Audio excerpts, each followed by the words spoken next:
Y ya estamos de regreso y como suele suceder a esta hora en Comunicarte, conversamos con un experto o experta UNIAC y esta vez recibimos a la académica de la carrera de Bibliotecología de UNIAC, que es parte de la Facultad de Negocios y Tecnología de nuestra universidad y que así que son los que mejor se portan. Le vamos a sacar pica y tirar la oreja a todo el resto de las facultades porque la gente de negocios, y por eso se repiten tanto, porque son los más rápidos para responder cuando decimos queremos que venga alguien a hablar, en este caso, de bibliotecología y inteligencia artificial. Y acá está con nosotros Kimberly Crossgrove Huerta. ¿Cómo estás, Kimberly? Bienvenida. Muy bien, ¿y tú? Estoy muy bien. Ahí inmediatamente nos pidieron que te acerques un poquito al micrófono para verte mejor, sí. Además. Ya.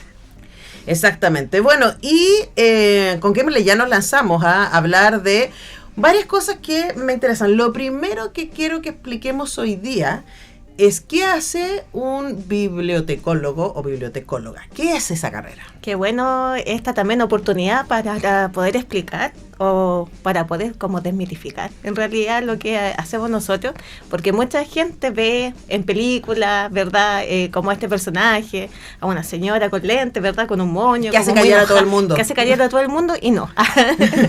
Y no, nosotros hace mucho tiempo que dejamos como de ser ese personaje que solamente prestaba libros, ¿verdad? Uh-huh. Prestaba libros, y retaba mucho además, pues, y ordenaba las estanterías, qué sé yo.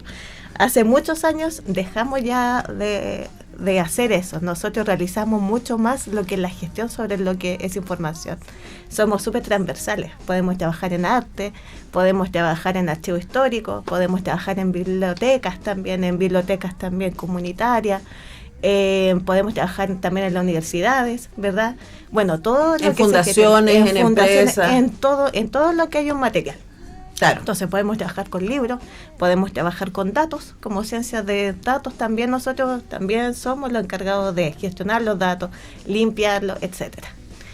Y eso también explicaría, Kimberly, por qué en este caso, porque uno piensa bibliotecología y en general uno lo piensa asociado a las humanidades. Uno piensa, debería cerca de literatura o historia, uno dice, bueno, ahí es donde se cruzan, ¿no? Pero en este caso, en UNIAC están en la Facultad de Negocios y Tecnología. Uh-huh. Cuéntanos respecto a ese lazo. Uh-huh. Mira, se dice, es un mito, porque yo no lo... O sea, yo sé que es cierto, pero no lo sé en realidad como fuente histórica. Tengo pruebas, pero no tengo dudas. Eso mismo, esa es la frase. Que nosotros fuimos los primeros informáticos, por así decirlo. Uh-huh. Nosotros creamos lo que son las bases de datos en realidad. ¿Por qué? Porque nosotros gestionamos lo que son los datos. Bueno, empezamos los libros, ¿verdad? También en los archivos, los nombres, títulos, ¿verdad? Esos fueron como los primeros metadatos. Uh-huh. Entonces, yo también he trabajado en otra universidad en donde la bibliotecología viene desde lo que son como las humanidades, porque uh-huh. se van interpretando, ¿verdad?, a lo que es la sociedad. Pero en UNIAC, que se nos da este corte que es súper entretenido sobre lo que lo que es la más informático, ¿verdad? Uh-huh. ¿Por qué? Porque por eso mismo, nosotros gestionamos datos. Uh-huh. Entonces los datos es la base de todo. Claro, ahora pensar los libros, las artes, los testimonios, todo aquello como datos. Ahora, una cosa es gestionarlo y uno dice, bueno, ok, ya no soy la señora de moño, uh-huh. ¿cierto? Esta idea así como además de la solterona gruñona, que está ahí haciendo callar a los niños en la biblioteca, sino que son gente que está recibiendo información y organizándola. Uh-huh. Pero en ese recibir y organizar información, Kimberly, uno también podría pensar que hay una lógica de selección.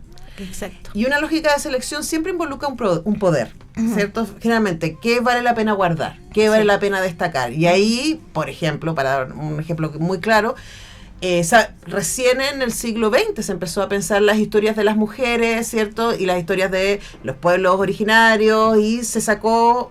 Bueno, el foco sigue ahí, que no engañamos, pero en general la historia y quienes han seleccionado la historia y quienes han construido el canon han sido hombres blancos ricos que han podido seleccionar esto es lo que vale la pena guardar y esto es lo que no a partir de su propia cultura y conocimiento y intereses, ¿no? Uh-huh. Ahí, ¿cómo hace la bibliotecología para poner en tensión esos intereses tan específicos y poder decir, bueno, pero ojo, esto también es importante y vale la pena guardarlo. Uh-huh. Mira, hay una nueva era que se habla sobre lo que es el postmodernismo, que es la nueva manera para pensar y para analizar. Entonces, en estos discursos, claro, que lo que dices tú tiene lógica también, porque venían, bueno, los que estaban a cargo de la biblioteca y de los archivos que eran, era muy hegemónico. Entonces, lo que se hace es desde el poder, ¿verdad? Uno va como rescatando lo que se guardó. Uh-huh. En eso está ahora, que si trabajamos desde los archivos, en eso se está también. Es como viendo estos archivos que quedaron ocultos. Bueno, lamentablemente no se puede rescatar todo. ¿Por qué? Porque muchos de ellos fueron destruidos, ¿verdad? O fueron como silenciados. O si no, simplemente que se guardaron y sin una descripción y no se puede rescatar. Uh-huh. Bueno, ese es el lado histórico. Y desde el otro lado, claro, el de los datos también está sobre los análisis. O sea, qué estamos preservando y cómo lo estamos preservando y cómo lo estamos dando a conocer.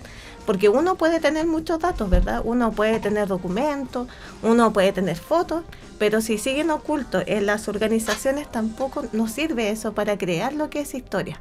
Entonces, ¿qué estamos haciendo nosotros? Es la preservación digital. Entonces, en esta preservación digital, bueno, yo soy desde el puerto, entonces, por ejemplo, en los cerros se está dando mucho eso, como que la gente, entre tanto incendio, hemos perdido historia, hemos perdido mucha historia. Entonces, se va a rescatar estos documentos a las familias y tan fácil como uno quizás digitalizó una foto y sin querer, eso ya se está poniendo en valor. ¿Por qué? Porque quizás en esa foto teníamos un barrio que se quemó entero. Uh-huh. Entonces a otra persona también eso que lo puede salvar. Y es por eso que también hay diferentes software que te están ayudando a hacer eso, a lo que es la preservación y que son libres.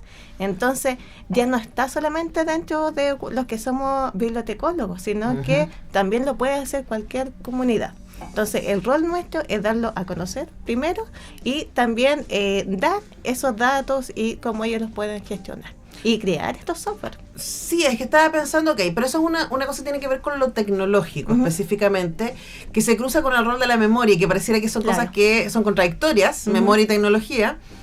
Porque una es presente y futuro y la otra pasó, y uno dice, no, pues estamos construyendo memoria todo el tiempo. Exacto. No, pero ¿cómo se construye memoria? ¿Cómo podemos pensar en que una comunidad, por eso cuando tú decías somos transversales, podemos trabajar en distintas cosas, uh-huh. yo pensaba, bueno, acá a la vuelta está la Fundación Frey, ¿cierto? Uh-huh. En donde tiene que haber un bibliotecólogo que se hace cargo de esta misma universidad, ¿cierto?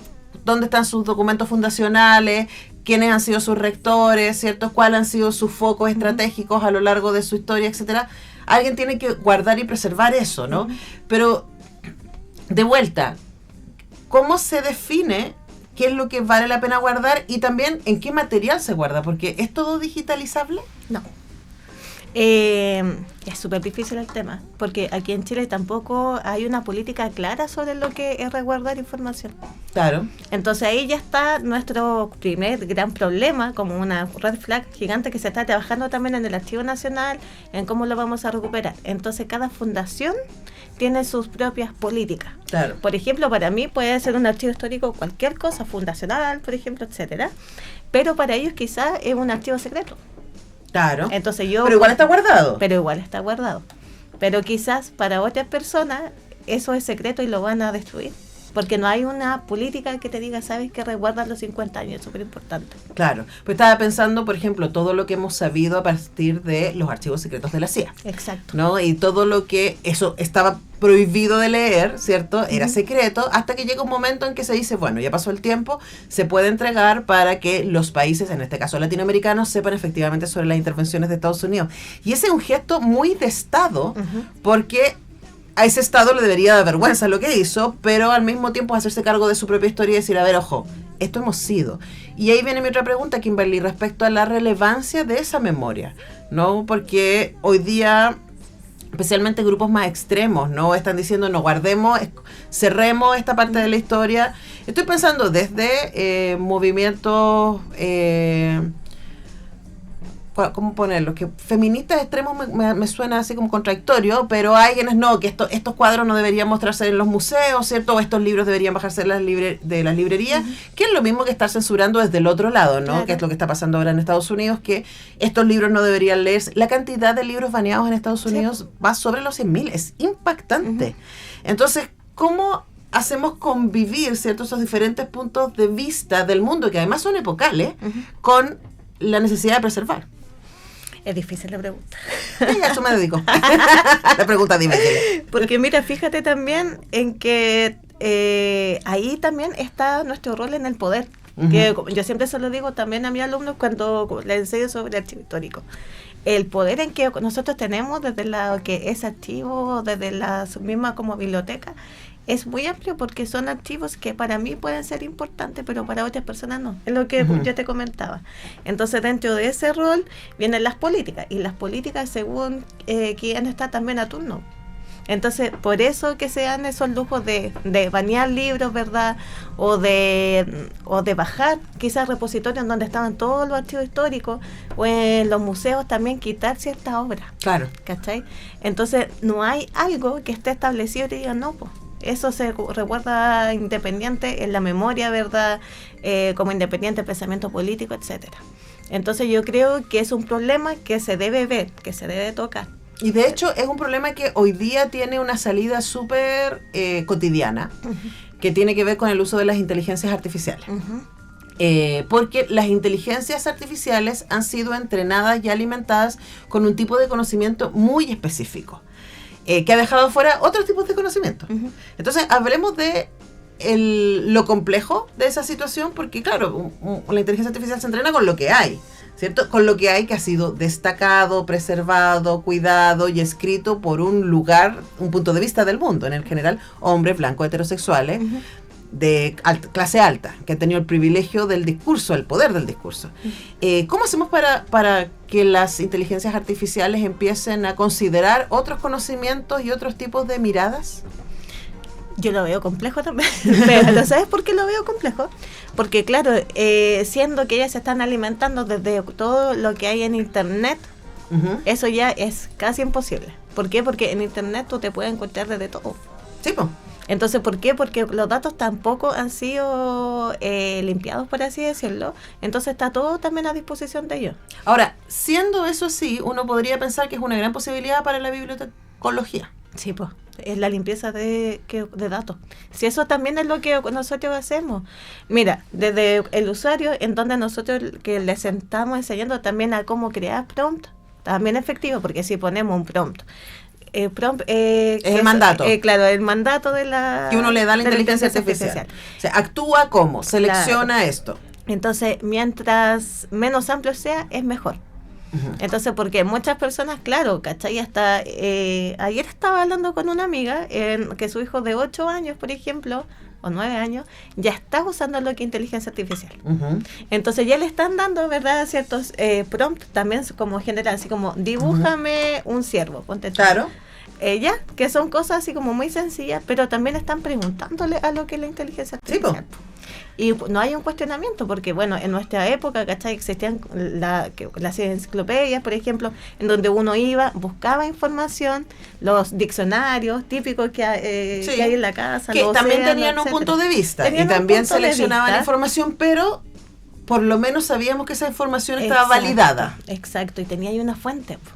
Ahora estos chicos que hacen los ensayos con el ChatGPT, por ejemplo, que hacen trabajos, ¿de dónde están sacando las fuentes? Y desde ahí preguntarte, ¿cómo se forma un bibliotecólogo o bibliotecóloga en el mundo de las inteligencias artificiales?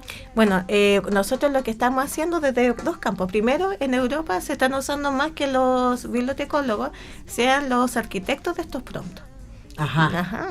Es muy interesante porque ellos entonces ya son capaces como de crear prompts efectivos que no solamente sirven para hacer trabajo académico, sino para hacer también software. Y no, estoy pensando selección y limpieza de información. Selección, limpieza de información. O sea, en vez, a ver, ayúdame si estoy entendiendo bien. Entonces, en vez de pensar al bibliotecólogo como alguien que tiene a sus espaldas, ¿cierto?, anaqueles y anaqueles de libros, ¿cierto? En este caso, lo que tiene frente a sí es una inteligencia artificial que está alimentada con todo el conocimiento digital que existe. Exacto. Entonces, lo que toca ahí es seleccionar lo que hay ahí adentro. Entonces lo que haces tú primero, bueno, es que dentro de la como bibliotecología, que son muchos campos, pero bueno, si es que yo puedo nombrar uno, desde la inteligencia artificial, bueno, que los prompts, ¿verdad? Que eso es netamente con inteligencia artificial, ¿verdad? Que la estamos ya programando para que limpie los datos, para que se fije, ¿verdad? En ciertas fuentes, que no tome lo otro, etcétera. Y eso también ayuda en que, por ejemplo, en los chats, ya en estos chats típicos que hay en las páginas también puedan responder lo que se está correcto. Entonces las personas pueden también confiar en que le estoy dando también una respuesta buena. El otro es la descripción, es lo que es la automatización. Uno debe de escribir elementos, debe de escribir documentos para que las personas puedan también acceder a ellos. Por ejemplo, en Google uno pone una palabra clave, ¿verdad? Sí. Bueno, esas palabras clave deben dar información también certera. Eso también lo hace un bibliotecólogo. O sea, hoy día está súper cerca de la programación. Claro. Bueno, y eso explica entonces por qué está en la carrera de bibliotecología. Ahora, para cerrar, Kimberly, ¿tú sientes como parte de la generación que le tocó trabajar sin inteligencia artificial y con inteligencia artificial? Para los bibliotecólogos y bibliotecólogas, ¿este mundo es más o menos desafiante? Es más desafiante. Yo lo encuentro mucho más desafiante y por eso mismo, porque si los niños ya están accediendo a lo que es la inteligencia artificial, por ejemplo, nosotros debemos sí o sí ya ser como los mediadores. Antes, en una mediación entre como bibliotecología y lo que son en la primera infancia, era a través de la biblioteca, ¿verdad? Tú ibas y un cuentacuento, qué sé yo. Imagínate ahora, nuestro rol cambió como el 100%, porque ahora nosotros somos los que estamos detrás de un computador, desde Google, por ejemplo. Claro. Entonces tenemos ya esas dos facetas como súper marcadas, en donde ya somos más informáticos que así como bibliotecólogos. Entonces, son los arqueólogos del futuro, diría Congreso. Eso mismo te decía yo.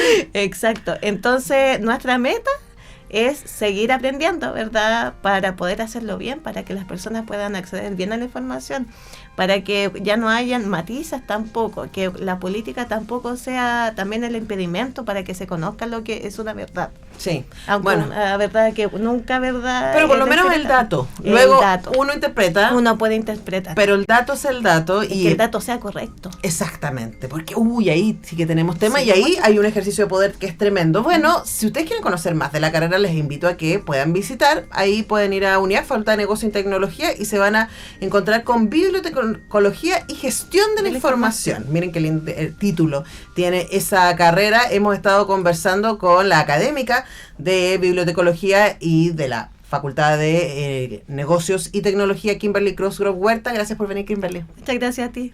Nosotros vamos a la música y ya regresamos para hablar, mira, ya llegó nuestro panelista, para hablar de Viernes Star. Vamos a estar hablando de masculinidades. Mira, justamente. Justamente, ya regresamos.